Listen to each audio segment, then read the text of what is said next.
उर्फ़े तहजी उसकी आवाज़, अल्फाज और एक एक जुमले के मिसाल के तौर पर एक नज़म हमारे मदरसे के बच्चे पेश कर रहे हैं। आओ सीखे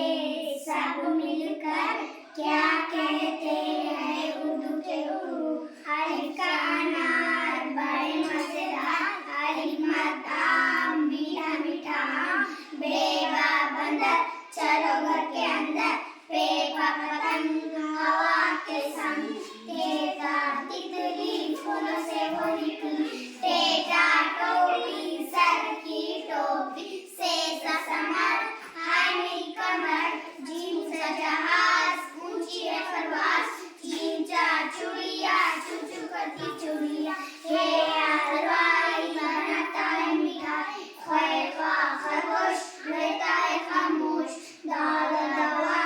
जैसी काली रात, डाला डोल बोलो मीठे बोल, ज़खीरा हीरो का ज़खीरा, रेरा रुमान रंग इसका लाल, रेरा पहाड़ बंदरों की बाट, ज़ेज़ा ज़रावारी कितनी सारी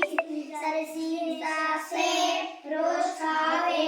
शींशा शेर कर दे सबको ढेर, सांसें सुराई लंबी गर्दन वाली, ज़ौक़ से ज़ईफ़ चलने में तकलीफ, तोए का तोता टाई टाई करता रहता, जैसे ज़रूफ़ी को उर्दू के हुरूफ, आइन का उकार कैसे है जनाब, गाइन का गुब्बारा फूट गया बेचारा, फेफा फव्वारा उड़ता पानी सारा, काफ का कलम आओ लिखे हम, काफ का किताब पढ़ते नवाब, गाफ का गाय हरी घास खाएं, लाम ला लोटा पेट है उसका मोटा, मीमा मोर मोर मचाए शोर, नूना नाशपाती आप भी खाओ मैं भी खाती, वो हुआ रक्सी के उर्दू का सबक, हे